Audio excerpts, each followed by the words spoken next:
Canada's CF-18 fighters may join the fight against the militant group ISIS. A new jobs grant program for Ontario announced at Humber College. Derek Jeter gives Yankees fans a perfect goodbye.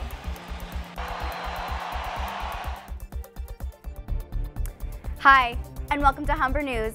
I'm Victoria Shaka, coming to you from our newsroom here at Humber College North Campus.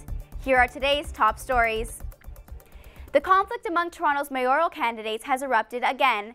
Doug Ford has pulled out of a debate hosted by the Empire Club of Canada. Ford says he withdrew because of the tickets to the event cost $80. The debate was supposed to be only the second debate with all three main candidates in the race for mayor. John Tory says Ford is demonstrating a pattern of behavior that he shows up for whatever he wants. Olivia Chow says he's being disrespectful. Meanwhile, city officials say normal business at City Hall will resume on Monday after a power outage yesterday. The outage caused a fire and heavy smoke. The Toronto Fire Department says 2 city workers were sent to the hospital with minor smoke inhalation. The cause of the fire is still unknown. A news report says Canada may be sending CF-18 fighter jets to help in the fight against the militant group ISIS. CBC News reports that U.S. President Barack Obama asked Prime Minister Stephen Harper in August to consider an international coalition. It says the cabinet will discuss airstrikes next week. Meanwhile, Harper is in New York to speak to the United Nations about a very different matter. Harper asked countries to contribute to a new fund for improving the health of mothers and babies. The fund is part of the UN's Every Woman, Every Child initiative. I was pleased to announce Canada has set aside $200 million for it. Global financing facility. Meanwhile, the U.S. Navy has released video showing fighter jets taking off from an aircraft carrier in the Persian Gulf. The USS George W. Bush is in the Gulf as part of the mission against the militant group ISIS. The fighter jets are flying over Iraq and Syria doing airstrikes and surveillance. British Parliament has just voted to join the campaign in the Middle East.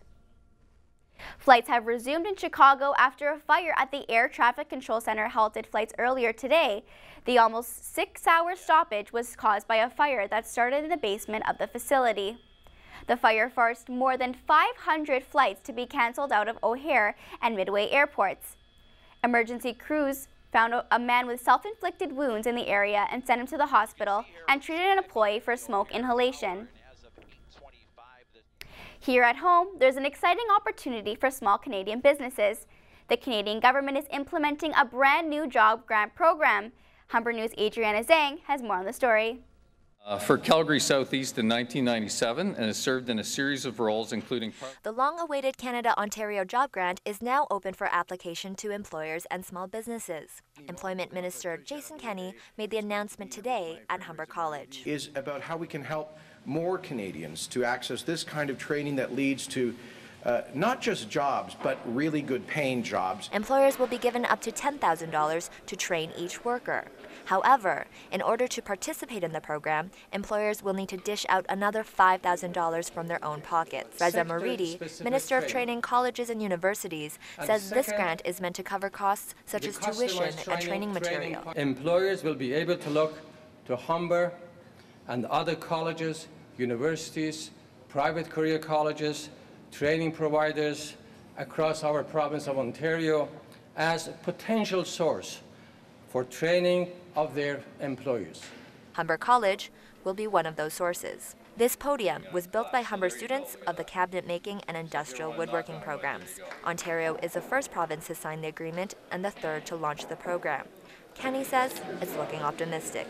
There are 2 provinces that have already launched the job grant to deliver it on our behalf, Manitoba and Nova Scotia, and I understand they're already fully subscribed for the first year.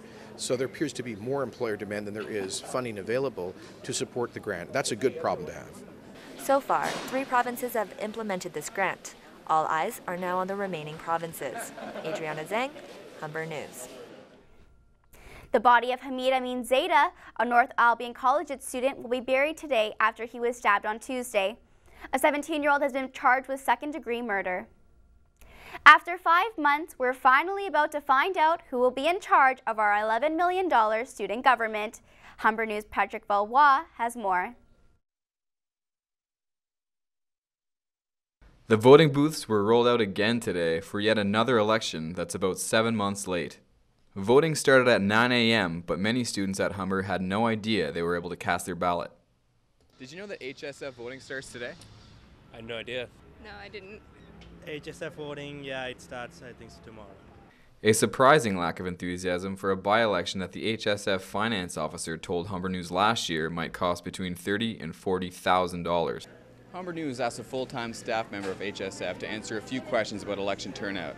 She agreed until HSF management informed her she wouldn't be speaking with media today. We did, however, get in contact with the college's Vice President of Corporate Services, Randy Dhaliwal, who says the college has nothing to do with election funding. HSF is a separate entity. It has its own board, and that board approves the budget. It approves all of the workings of that operation. Voting wraps up next Tuesday when we'll see how many students vote to mold the future of Humber Students Federation. Patrick Valois, Humber News. There are some big new changes happening in Humber's administration. Humber News' Ryan Poirier has all the details.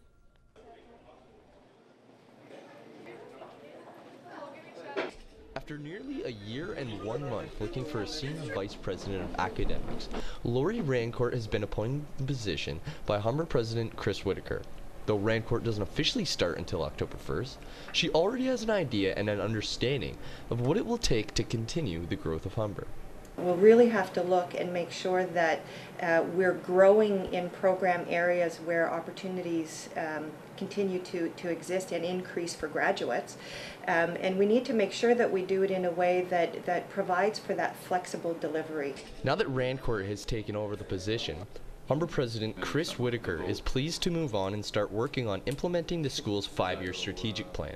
So now that we've moved on, it's great to have Lori there because we really have that leadership that we need for the academic division, because we have several priorities that we want to advance for the organization within our strategic plan. And Ronnie Dhaliwal, who has just taken over the position for Senior Vice President of Planning and Corporate Services, will be working alongside Rancourt in developing a strategic plan for meeting academic requirements. She's a proven leader. She's demonstrated her leadership in her prior experience, and just very, very much looking forward. As Whitaker says, the student success framework is the core of the strategic planning. So hopefully it'll be beneficial to all of the students. I'm Ryan Poirier, Humber News. When we come back, we'll tell you what's happening in the world of sports, and Rebecca will have your 3-day forecast. What a beautiful and sunny day today. There is a slight breeze and the grass is a little wet. It is the perfect day to get the last glimpse of birds before they fly south. In fact, there are ducks behind me. Stay tuned for more weather after the break. Some of the world sport extremists are gathering in Malaysia. Their goal? Jump from the roof of the Kuala Lumpur Tower. The KL National Tower Jump is an annual event in Malaysia's capital. Over 100 participants from across the globe take part in the competition.